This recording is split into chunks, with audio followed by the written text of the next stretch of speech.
Hi, I'm Pastor Kerry. Before we get started, there are a few things I want to encourage you to have on hand. First, I want to encourage you to have a set of the sermon notes. If you don't already have them, you can go to the link that's right down below the video. It'll take you to a place where you can print a set of the sermon notes for yourself. I also want to encourage you to have some communion elements. You'll want to have some bread or a cracker. You want to have some juice or some wine. If you don't have juice or wine, really any beverage would suffice. But you'll want to have those communion elements because here in about 20 minutes, when we get to the end of the sermon, we'll move right into a time of communion with you. So, if you need any of those things, then I would encourage you to pause the playback right now. Get whatever you need. Once everything is ready, then go ahead and resume the video.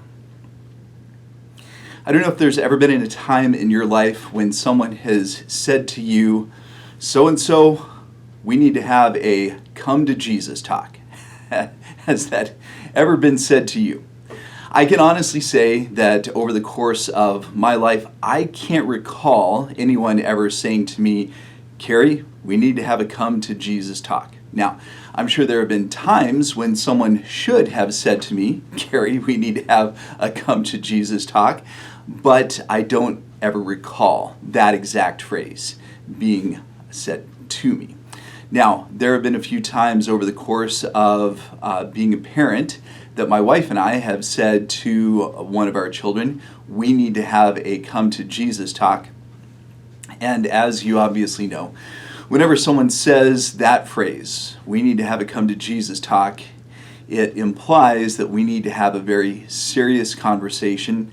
It implies that there is an area in which someone has been deficient and they need to do better. And the reason that I bring that up today is because in the very challenging lectionary text we're going to be taking a look at for February the 12th of 2023, Jesus said to his disciples, not directly, we need to have a come to Jesus talk, or Jesus didn't say we need to have a come to me talk, but Jesus said that there were a number of ways in which the disciples, his followers, that they needed to do better. So for all intents and purposes, Jesus was saying to his followers, we need to have a come to Jesus talk. We need to have a come to me talk, is what Jesus was saying to them. So, without any further ado, let's go ahead and take a look at the lectionary gospel reading for February the 12th of 2023. It's a rather lengthy passage from the Sermon on the Mount, and we're picking up right where we left off last week. In fact, over the past couple of weeks, 2 weeks ago, we took a look at the very start of the Sermon on the Mount, where Jesus shared the Beatitudes. Blessed are the poor in spirit. Blessed are those who mourn. Blessed are the meek. Last week, we looked at the passage immediately after that. We took a look at the passage where Jesus said, you are the salt of the earth, you are the light of the world. Now we're picking up right where we left off last week. But it gets challenging. It gets tough. I'm gonna put it like this. I don't really intend to step all over your toes as a listener today, but I think Jesus is going to step all over our toes, me included, in this passage. So, Matthew chapter 5, verses 21 through 37, this is the passage in its entirety.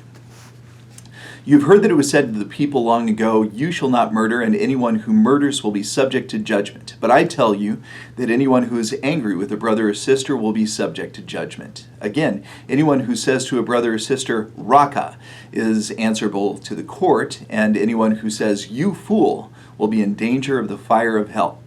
Therefore, if you are offering your gift at the altar and there remember that your brother or sister has something against you, leave your gift there in front of the altar. First, go and be reconciled to them. Then come and offer your gift. Settle matters quickly with your adversary who's taking you to court. Do it while you're still together on the way, or your adversary may hand you over to the judge, and the judge may hand you over to the officer, and you may be thrown into prison. Truly I tell you, you will not get out until you pay the last penny. You've heard that it was said, you shall not commit adultery. But I tell you that anyone who looks at a woman lustfully has already committed adultery with her in his heart. If your right eye causes you to stumble, gouge it out and throw it away. It is better for you to lose one part of your body than for your whole body to be thrown into hell. And if your right hand causes you to stumble, cut it off and throw it away. It is better for you to lose one part of your body than for your whole body to go into hell. It has been said, anyone who divorces his wife must give her a certificate of divorce. But I tell you that anyone who divorces his wife except for sexual immorality makes her the victim of adultery, and anyone who marries a divorced woman commits adultery. Again, you've heard that it was said to the people long ago, do not break your oath, but fulfill to the Lord the oaths, the vows you have made. But I tell you, do not swear by an oath at all, either by heaven, for it is God's throne, or by the earth, for it is his footstool, or by Jerusalem, for it is the city of the great king. And do not swear by your head, for you cannot make even one hair white or black. All you simply need to say is yes or no. Anything beyond this comes from the evil one. May God bless the reading of the word. I apologize that I stumbled over a few of the verses in there. It's a long passage. Got a lot to talk about from this passage, and I was kind of trying to rush through. So, sorry about that. So, very challenging. And Jesus is stepping all over our toes, myself included, in this passage. So let's do what we normally do. Let's talk through the passage, but I don't want to spend a lot of time going over this passage with a fine-tooth comb because it's just too much material to cover. And we do have some challenges that Jesus issues to us in this passage that I want to spend some time talking about here in a few minutes. But let's try to give the passage its due. Again, putting this in context, start of the Sermon on the Mount, the Beatitudes, you're the salt of the earth, you are the light of the world, and now Jesus comes out with guns blazing saying, you need to do better. This is your come to Jesus, this is your come to me talk. And Jesus starts by saying, you've heard that it was said to the people long ago, you shall not murder. And anyone who murders will be subject to the judgment. This, of course, is a reference to the Ten Commandments. Thou shalt not murder. In fact, all of the you've heard that it was said long ago statements that Jesus makes in here, they're all references to the Old Testament. They're all references to the Old Covenant. I think all of us would absolutely agree. Thou shalt not murder. Those are wise words. Those are words that everyone should live by. But Jesus takes it a significant step farther when he says, but I tell you, anyone who's angry with their brother or sister is going to be subject to judgment. Anyone who says to a brother or sister, Raka, which basically means fool or empty-headed, and then Jesus says basically the same thing again, says, you fool, they will be in danger of the fire of hell. So, one of the commentaries that I looked at this week said, Jesus was obviously exaggerating here, but he was exaggerating to make a point. And so I think here in a few minutes, when we talk about the challenges that Jesus issues to us in this passage, we'll talk about what Jesus intended when he said, don't get angry and don't call anybody names, basically. And then right after that, we go into verses 23 and 24. Jesus says, when you're offering your gift at the altar and you remember that someone has something against you, then go and reconcile with them. Then come back and offer your gift at the altar. Now, one of the ways in which we as disciples should probably interpret that is that when they were offering their gift at the altar thousands of years ago in Old Testament times, what they were doing was they were essentially making their sacrifice. And so does that mean that in this day and age that we should therefore not ever make a sacrifice, or we shouldn't make an offering to God if we're holding something against someone? It was really interesting because a different commentary that I looked at this week said that the way that we should probably view that is not in terms of making our gifts to God, but that's something that we should probably think in terms of we don't make sacrifices to God anymore. We don't bring grain offerings. We don't bring animal offerings, because what we do instead is we gather around the Lord's table. So this particular commentary that I looked at said what we need to do is, if it gets to our time of communion and we realize we've got a grudge against someone, someone's got a grudge against us, maybe that's where we should pause. And rather than partaking in communion, that we should go and be reconciled to someone. And the interesting thing is I can think of times in my life where there was someone who said to me, well, I didn't take communion today. Oh, why didn't you take communion? Well, because I know that I need to go and I need to make amends with this person over here. I did not, until today, put two and two together and realize that this is where that came from. So, interesting. I should say I didn't know until this week that that is where this came from. Then, Jesus goes on in verses 25 and 26, and I want to talk a little more about this now because we're not going to talk about it more here in a few minutes when we make the application. Jesus says, settle matters quickly with your adversary who's taking you to court. Here's an important thing for us to remember, is that in the world in which Jesus and the disciples lived 2,000 years ago, they were living as Hebrew people under Roman rule. And so the legal system that they lived under was the Roman legal system. And we have to remember that in this day and age, for most of us, I don't know if someone maybe in some other part of the world might watch this video at some point, but for most of us who watch this, we probably live in the United States and we live under the American legal system. And we know that at least in theory, that the American legal system views everyone as being the same. Well, 2,000 years ago, they didn't even pretend under the Roman legal system to view everyone the same. If you were a Roman, you were in good shape, and you were going to receive preferential treatment in the Roman legal system. If you were a Hebrew, you were a second-class citizen. And so part of this is just very simply practical advice that Jesus was making to his disciples that at that time were almost entirely Hebrew people. Now that would change as his ministry went on. Certainly that has changed over the last 2,000 years. But at this particular time when Jesus was speaking to his fellow Hebrews, he was saying, look, don't get drug into court under this Roman legal system. You're going to end up really regretting it. If you've got a matter that you need to settle, then settle it with them before it ever gets to court. Otherwise, it is not probably going to go well for you at all. Okay. Then, moving on to verses 27 through 30. Jesus then says, you have heard that it was said, you shall not commit adultery. We know that's another one of the 10 commandments. Thou shalt not commit adultery.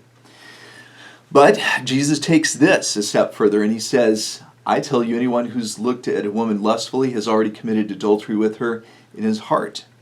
And then he says, if your right eye causes you to stumble, gouge it out and throw it away. If your right hand causes you to stumble, hack it off, throw it away.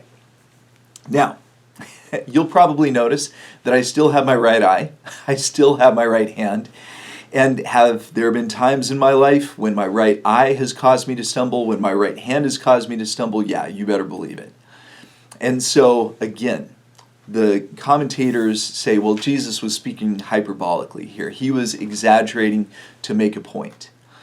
And so, friends, one of the things that Jesus was obviously trying to communicate to us is that if there is something that's causing sin in our lives, then we need to get away from it. That we need to remove that from our lives, whatever it may be.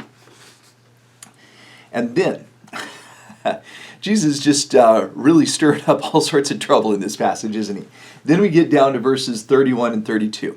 And Jesus says, anyone who divorces his wife must give her a certificate of divorce. Now, this was part of the Hebrew legal system. This isn't part of the Roman legal system. We talked about that a few minutes ago. Now we're talking about the Hebrew legal system. Now, this is not necessarily in the Old Testament, but in the Hebrew legal system, what you had to do is if you were ending your marriage, you were supposed to give your wife a certificate of divorce. Now, here's the thing that I think Jesus was getting at here.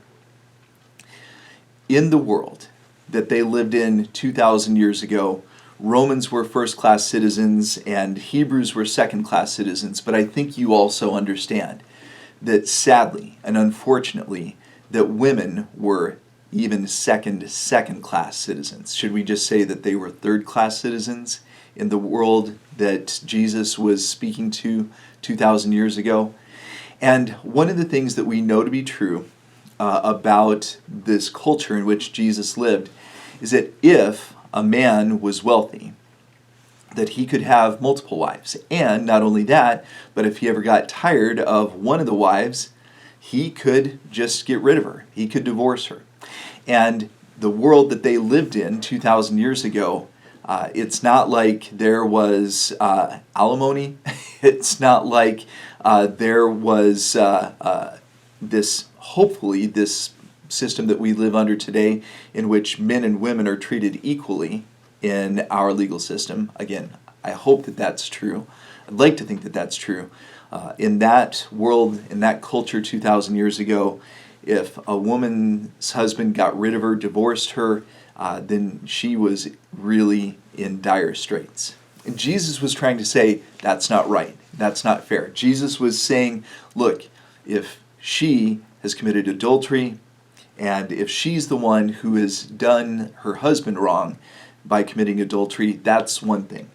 But Jesus knew that the system in which they lived 2,000 years ago, that it was heavily slanted towards wealthy men, and Jesus was saying this isn't right, and that these willy-nilly divorces that some of you wealthy men are getting is wrong. And Jesus was trying to correct the record here. We'll talk more about that here in a few minutes. And again, there's just not time to talk as much about this as I'd like. Then at the very end of the passage, it says, you've heard that it was said, do not break your oath, but fulfill to the Lord the vows you have made. And friends, this was something that we find in the Old Testament. We'll talk more about that here in just a minute. Now, I am already running really short on time. What I want to do is I want to talk about 4 of the challenges that I think Jesus issued to his disciples 2,000 years ago, and by extension to us today. And the first challenge is this. As disciples, we need to control our anger and our mouths. As disciples, we need to control our anger and our mouths. And look, friends, I get it. Have I said some things in anger that I really regretted later on? You better believe it. And friends, I need to watch my mouth. I need to keep my anger in check. All of us need to do that. Jesus says, I'm not just saying don't commit murder. I'm saying watch every part of your heart. Guard yourself against anger, against abusive language.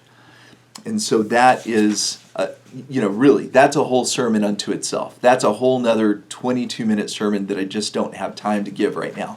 But that is the first challenge Jesus issues us. The second challenge is this. As disciples, we need to be reconciled with the people God has been placed in our lives. As disciples, we always need to be reconciled with the people God has placed in our lives.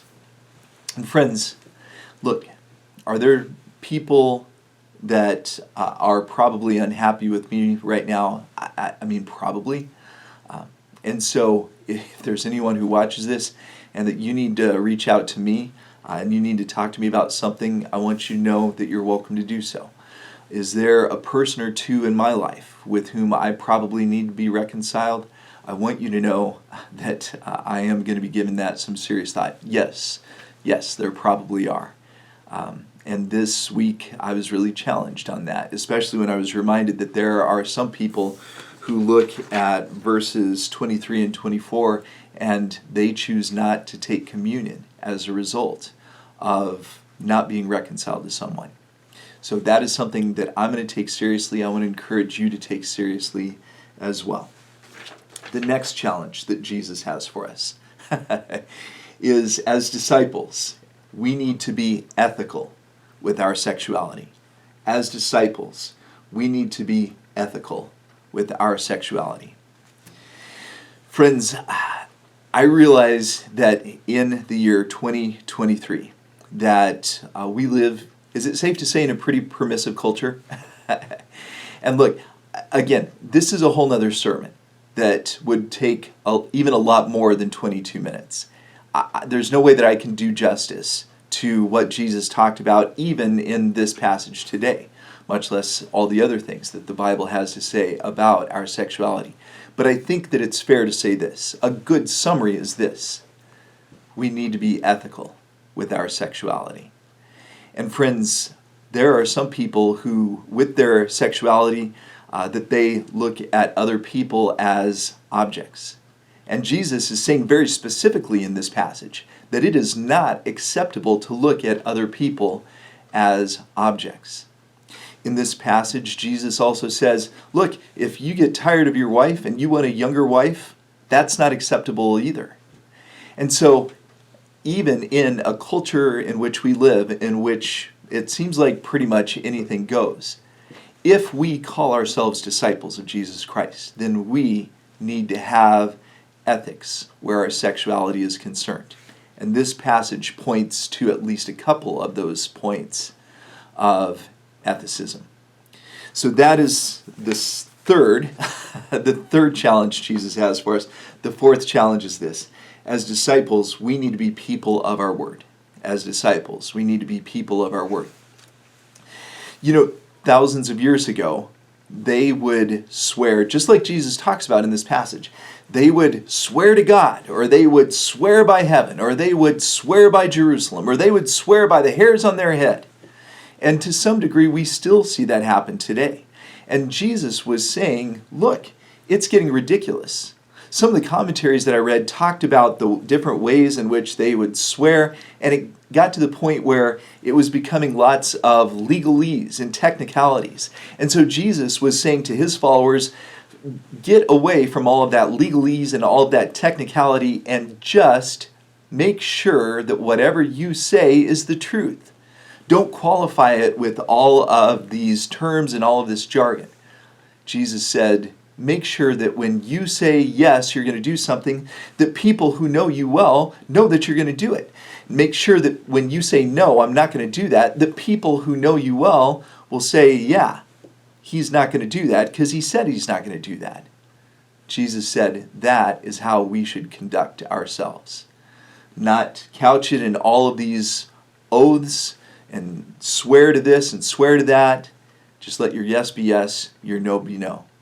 And all of our lives would probably be a whole lot simpler, wouldn't they?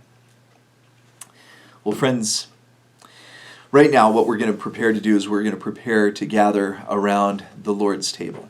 And I know that I talked to you earlier about how if maybe there's someone that you need to reconcile with, if you aren't comfortable taking communion today, I understand. For those of you who are watching this and you do feel like you're in a place where you can partake of communion, then right now I'm going to go ahead and grab my communion elements, and I would encourage you to grab yours.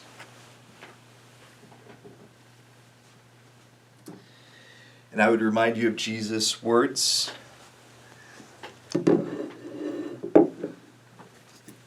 Friends, the body of Christ, broken for us, and we partake in remembrance of him. The blood of Christ shed for us, we drink in remembrance of him. Let us pray. God, we thank you for this come to Jesus talk that Jesus gave to his disciples 2,000 years ago. Words that are just as challenging to us today. Help us to take these words and wrestle with them, take them to heart,